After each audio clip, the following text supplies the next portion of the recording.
before you do anything else tonight, before you close this and go back to whatever you were doing, I need you to take one slow breath with me, just one, in through the nose and out, because what I'm about to tell you is not something to rush past. You've been carrying something. I don't know if it's a financial situation that won't move, or a relationship that feels frozen, or a worry about someone you love that follows you from room to room, but I know this. You've been praying about it. You've asked God more than once, more than 100 times maybe, and somewhere along the way, without quite deciding to, you started praying with less expectation than you used to, not because your faith disappeared, but because silence, repeated long enough, teaches you to protect yourself from hoping too much. If that's where you are right now, write your city or your country in the comments. Let the people watching this alongside you tonight know they are not alone in this. And if you haven't subscribed yet, do it now. Not for this channel, for yourself. As a quiet decision that you take your own path seriously. Tonight I'm going to give you 3 words, 3 specific words, to write by hand on a piece of paper before you sleep. And I need to tell you up front, they are not what you're expecting. They are not requests. They are not affirmations.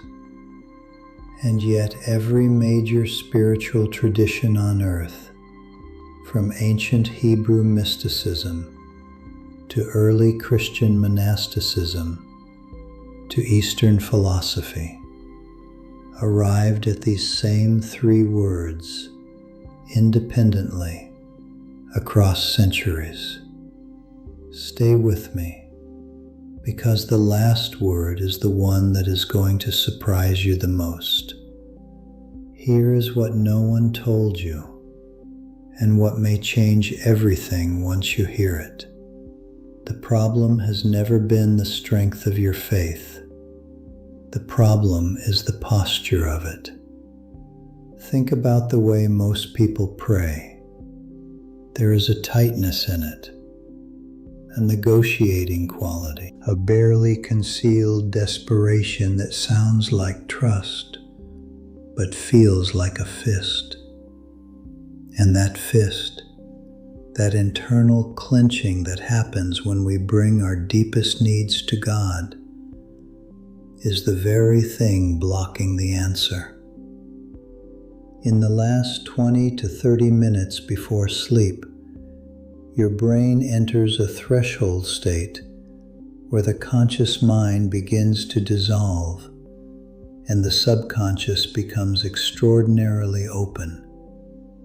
Neuroscientists call it the hypnagogic state, and what is held in the mind during that window gets processed and reinforced through every sleep cycle that follows.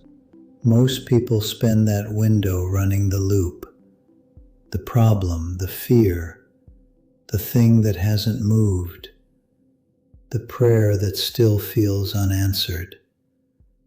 They are, without knowing it, programming the night with the very frequency they are trying to escape. What you write on a piece of paper in those final minutes, what you hold in your hands and in your mind as you cross that threshold, becomes the instruction your subconscious carries through the dark.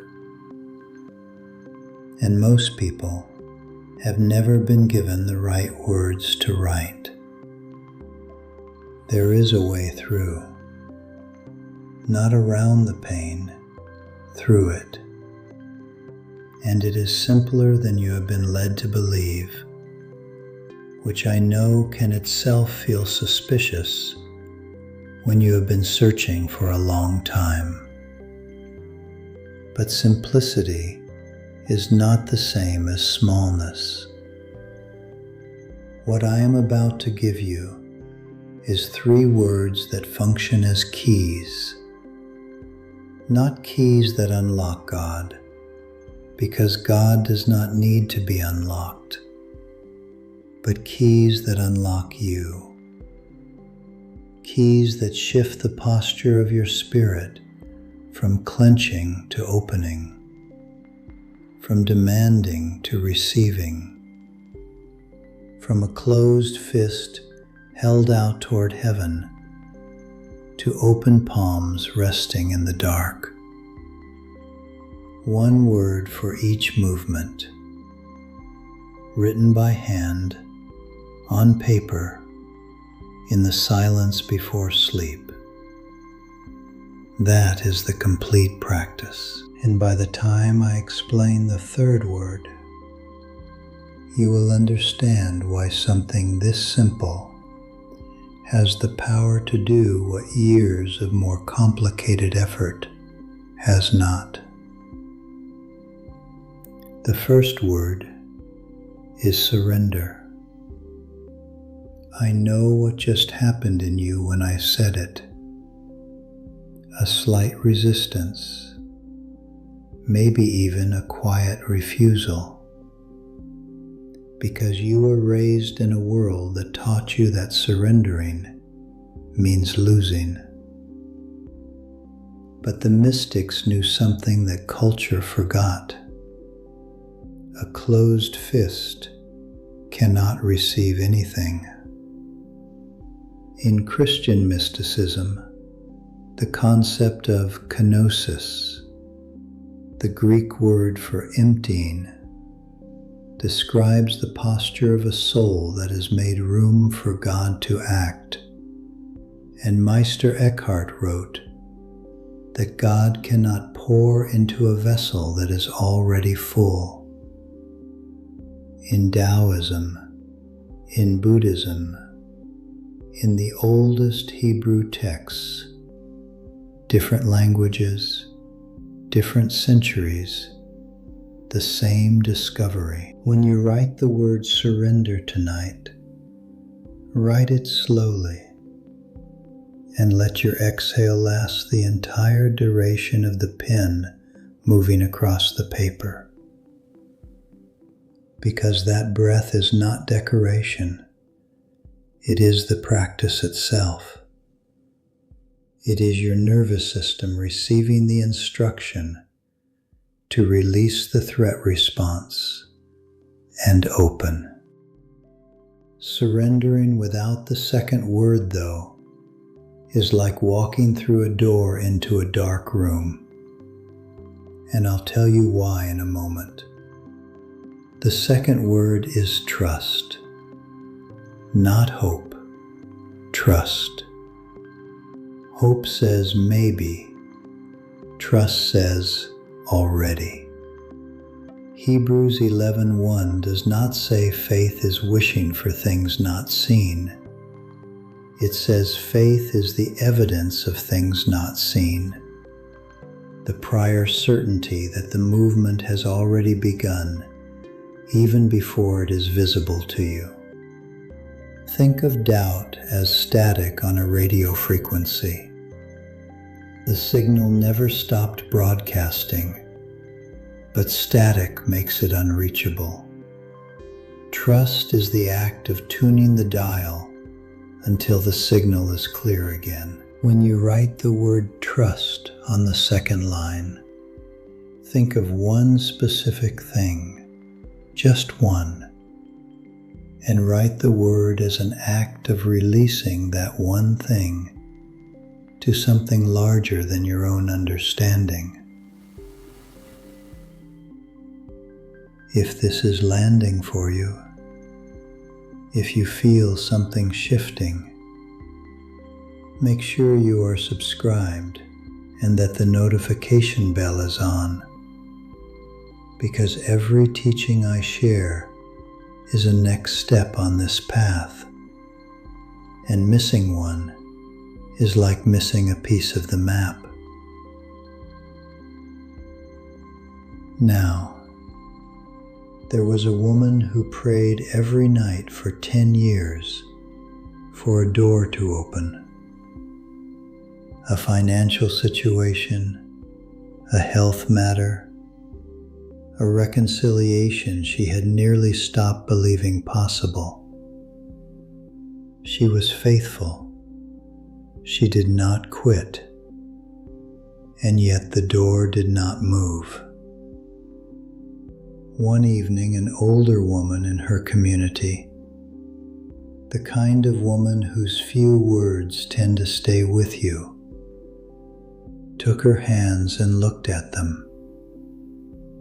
Even at rest, the young woman's hands were slightly closed, fingers curled inward, the way hands get when a person has been bracing for a long time. The old woman didn't say anything about prayer. She said only, "Open your hands." And she placed a small stone in them, ordinary, warm, and said, "You cannot receive what you cannot hold, and you cannot hold what you will not open for." That night, the young woman wrote 3 words on a piece of paper before she slept. 3 weeks later, the door she had been praying about for a decade opened, not because the words were magic, because she finally stopped clenching. The third word, and I want you to stay with me here, because this is the one I told you would surprise you. The third word is receive. Go ahead and say it out loud right now, wherever you are. Receive. Notice what happens in your chest when you say it, because that feeling is information, and it is the answer to why the blockage has been there. Most people have been taught to ask, to seek, to knock, but no one taught them to receive. And the inability to receive is one of the most documented forms of self-sabotage that exists.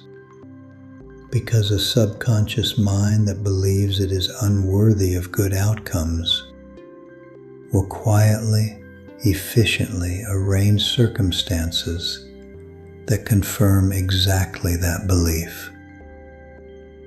The oldest mystical tradition in Judaism is called Kabbalah, and the word Kabbalah means literally to receive. The entire system is built on one question: how does divine light flow, and what causes human beings to block it? The answer was never that God withheld. The answer was always that the vessel closed. When you write the word receive on the 3rd line, write it slowly, more slowly than the other 2. And when the pen lifts from the final letter, set it down and sit in silence for 30 seconds, not as a formality, as the moment the contract settles. Then fold the paper once. Place it under your pillow or on the nightstand beside you. And here is what I need you to hear before you sleep tonight.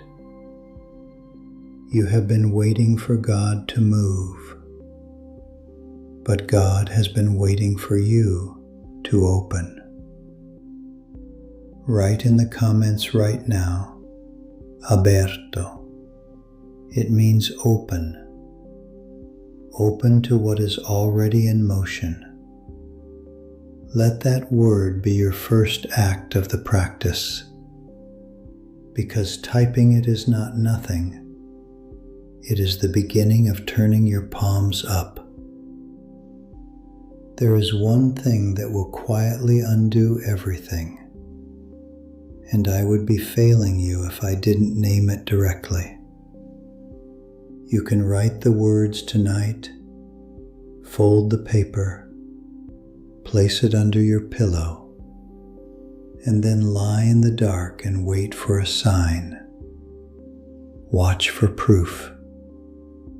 Monitor your circumstances the next morning for evidence that something moved. And the moment you do that, you have picked the fist back up. Watching for proof is not trust, it is surveillance. And surveillance is just control wearing spiritual clothing. The practice only works if you are willing to do the one thing that is hardest for a wounded believer. Write the words, release the night, and sleep without needing the morning to confirm anything. The movement is not your job to track. Your only job tonight is to open, write, and rest. What happens next belongs to something larger than you, and that is not a loss of power. That is the most powerful position you have ever placed yourself in.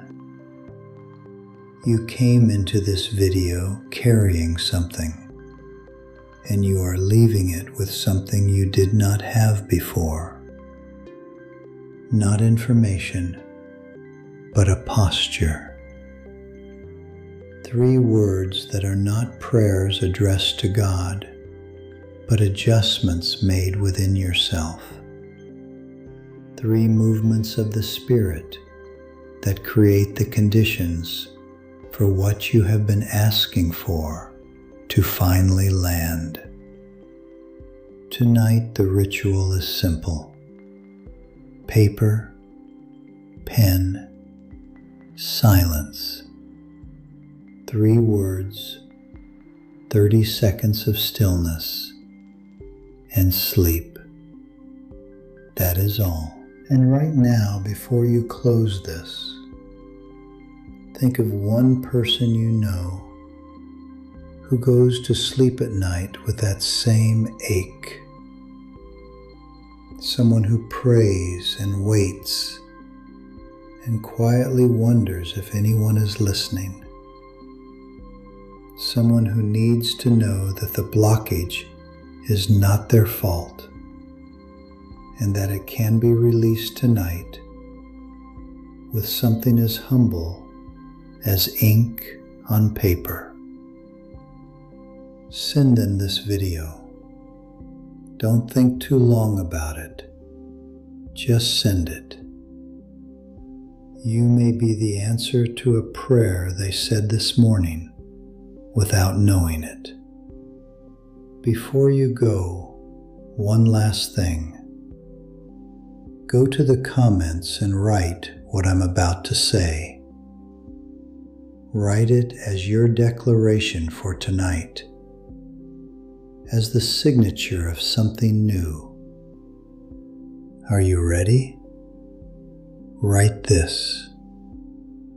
Tonight I surrender. I trust and I receive. God moves while I sleep. So it is. Write it, because right now in this comment section, there are people from across this country and across this world writing those same words in their own darkness. Each one making the same movement from clenching to opening. Each one choosing tonight to turn their palms up. You are not alone in this. You never were. The paper is ready. The pen is ready. The only question is whether you are. And I believe, I know that you already are. Sleep well. Something is already moving.